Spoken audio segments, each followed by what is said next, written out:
Cowboys Nation. Welcome back to Cowboys News TV, your top source for all things Dallas Cowboys. We've got a jam-packed show for you today, with the latest updates on our star players and what's brewing in the Cowboys camp. But before we get started, a quick reminder, if you haven't already, hit that subscribe button and enable the notification bell. Your support is vital to us, and it helps us get closer to our goal of 10,000 subscribers. Thank you for being part of the Cowboys News TV family. Let's kick things off with the latest on CeeDee Lamb. Lamb remains away from the team, working out with his personal trainer and wide receiver coach. As OTAs open up on Tuesday, don't expect to see him there.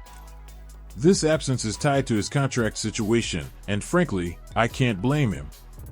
Lamb is about to command a significant paycheck from the Dallas Cowboys.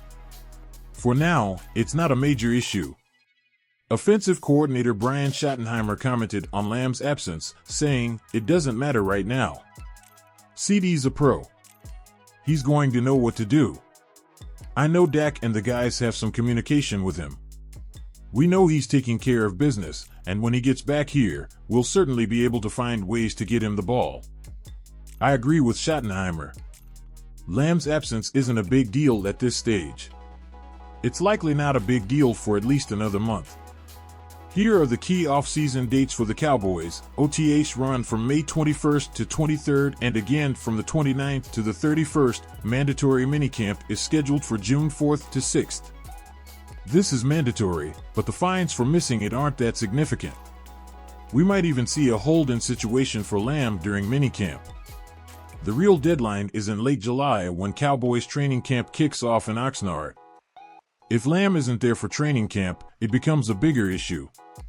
The fines are substantial, and even if he does show up, we'll need to monitor whether he's participating or just holding in to avoid fines. So, Cowboys fans, will Lamb get a deal done before training camp? Type Y for yes and N for no. It's the pinned comment on this video, so scroll down and let us know your thoughts. Don't forget to subscribe to our channel and hit that notification bell. Your subscription is crucial to our growth, and it helps us bring you the latest and greatest Cowboys content. Help us reach our goal of 10,000 subscribers. Let's talk about the financial side of things. The Cowboys ownership mentioned wanting to see some leaves fall before making a deal, and guess what? The leaves have fallen. Amon-Ra St. Brown got a significant bump, and Tyreek Hill and A.J. Brown have set the market high. Lamb is poised to challenge for one of the highest contracts for a non-quarterback in NFL history. The cap keeps rising, and Lamb, being younger and arguably better than A.J. Brown, is set to get a substantial deal unless he decides to take less, which is rare for a player's first big contract. Micah Parsons will also be in the mix soon. Clarence Hill noted that Parsons is back in Dallas, which likely means he will participate in OTAs. Last year, Parsons did his training on the side and showed up for OTAs and minicamp. We'll know for sure on Tuesday, but I expect to see Parsons out there, getting acclimated to Mike Zimmer's plans for this season. Zimmer believes he can get more out of Parsons than Dan Quinn did. Now, let's shift gears to some rumors. Mike Fisher reports that the Cowboys might be interested in signing defensive tackle Linval Joseph. This is still in the rumor stage, but it does make sense. Joseph, who has been a part-time player with Buffalo and Philadelphia recently, brings reliability, even if he's not making splashy plays at 36. Joseph's experience, especially his ties with Mike Zimmer from their time in Minnesota, could be valuable. The Cowboys need dependable players on their defensive line. Osa Odigizwa and Chauncey Galston are solid, but we lack depth. Adding Joseph would provide a veteran presence and solidify our rotation. So, Cowboys fans, would you sign Linval Joseph? Type S for sign or P for pass in the comments below. If you love staying updated with the latest Cowboys news, make sure to subscribe and hit that notification bell. Your support helps us bring you more content and get closer to our goal of 10,000 subscribers. Thank you for being a part of Cowboys News TV. Let's turn our attention to Trey Lance. Offensive coordinator Brian Schottenheimer has emphasized that Lance needs reps and he's going to get them. This offseason is crucial for Lance to develop and show what he can do. Schottenheimer said, "We know Dak. We know Cooper Rush. But Lance is the question mark.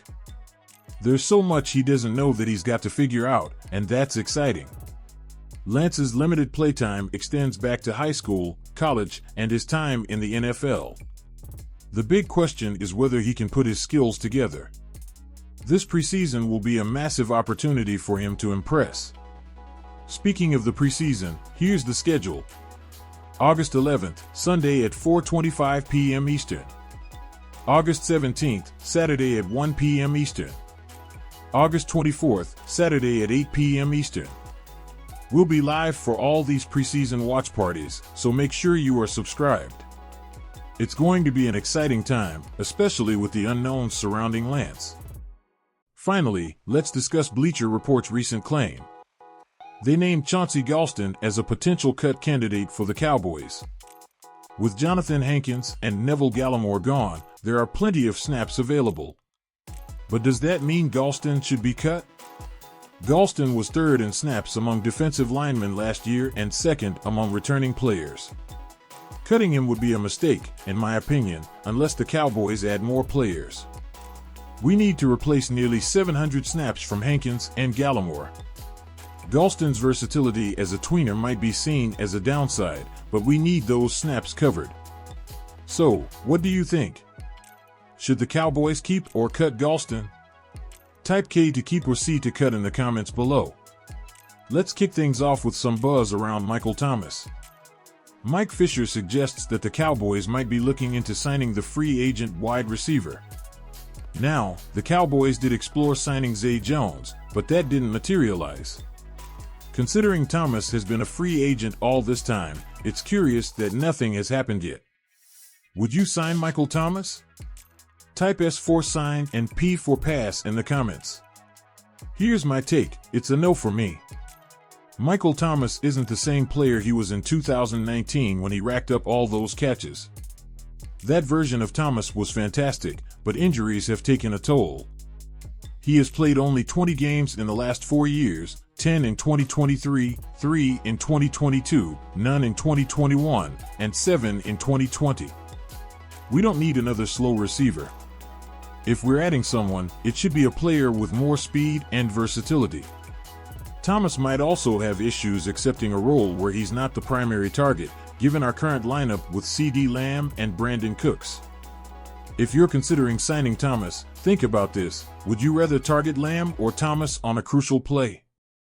Exactly. So, it's a pass for me. Don't forget to subscribe to our channel and hit that notification bell. Your subscription helps us grow and deliver more content. Thanks for your support. Next up, let's talk about the wide receiver 3 spot. Inside the Star suggested that KaVontae Turpin could be a dark horse for WR3. I don't mind this argument because Turpin brings speed that we currently lack. However, the Cowboys coaching staff views Turpin as a gadget player rather than a down-in, down-out receiver.